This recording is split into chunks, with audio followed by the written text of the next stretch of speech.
Autre option pour un merlan de taille moyenne, donc là ça fait à peu près 400 grammes, 450 grammes, vous allez en trouver 2 comme ça dans le casier. Ça va être assez simplement de faire des tranches pour le passer à la poêle si vous voulez pas le faire basse température. Donc on va faire des morceaux, ouais, on va faire 4-5 morceaux dedans. Après on peut soit fariner, soit cuire au beurre comme on va vous montrer. Alors vous pouvez cuire la tête, mais là le conseil c'est d'aller couper comme ça un peu en biais. Quand j'arrive sur l'os, je relâche. Et là, pareil, je prends la base du couteau. Et là, normalement, il est... Je peux même finir à la main. Ça me permet d'enlever éventuellement s'il y a de la viscère. Mais c'est bien vidé par les pêcheurs à bord. Et après, voilà, on va faire des tranches. Sur des petits poissons comme ça se fait assez facilement.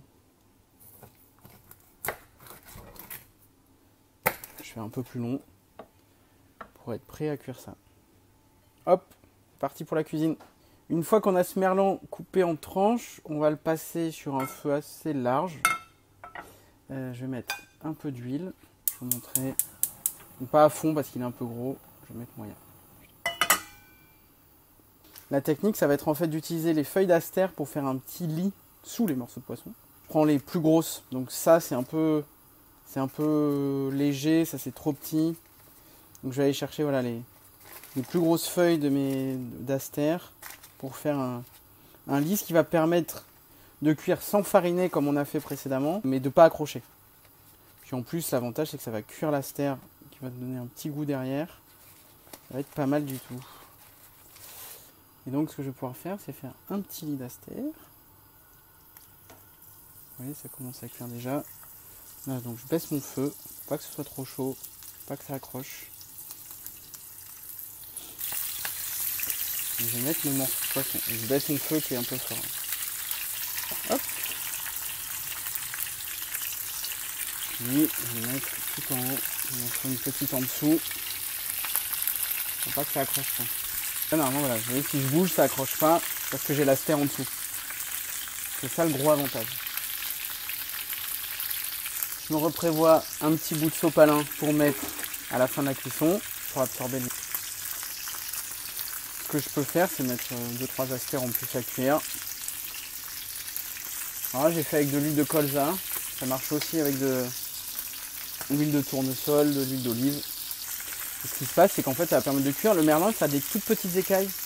Donc c'est pas très grave si on grille pas les écailles. Elles sont quand même mangeables. Et vous pourrez aussi enlever la peau. Ce qu'on va faire, c'est qu'on va en remettre pour le moment où on va retourner. Donc ça, c'est le premier que j'ai mis. J'ai ma feuille d'aster en dessous. Puis je décale. Petit relais. Et c'est parti. Voilà. Beau ça.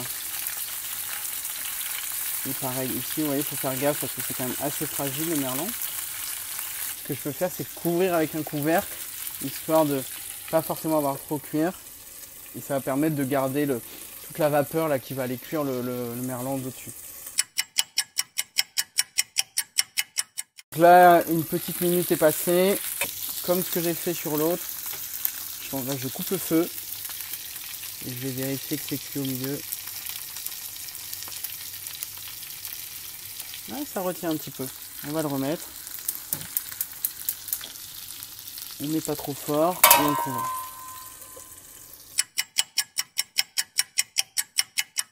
Là, ça fait 2 petites minutes que ça cuit.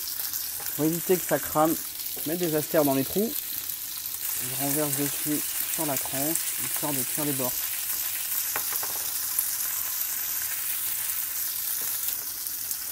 Pareil, je vérifie la cuisson là. Voilà, je suis bien.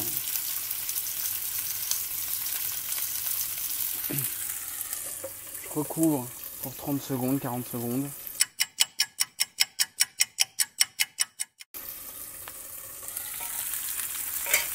C'est pas mal. Ce que je vais faire, c'est que je vais couper le feu et je recouvre pour finir la cuisson. Je laisse cuire comme ça, tout doucement. C'est pas mal parce qu'en fait, le merlan, il continue à cuire à ce moment-là. Il y a encore de la chaleur. Ce sera ni trop cuit, ça va pas accrocher. Je prépare ma réception.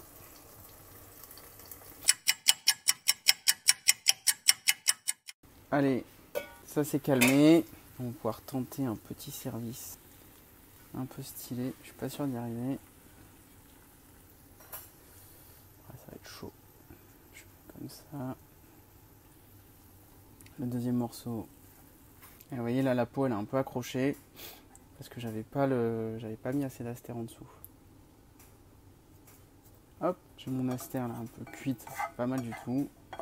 On va éponger. À table!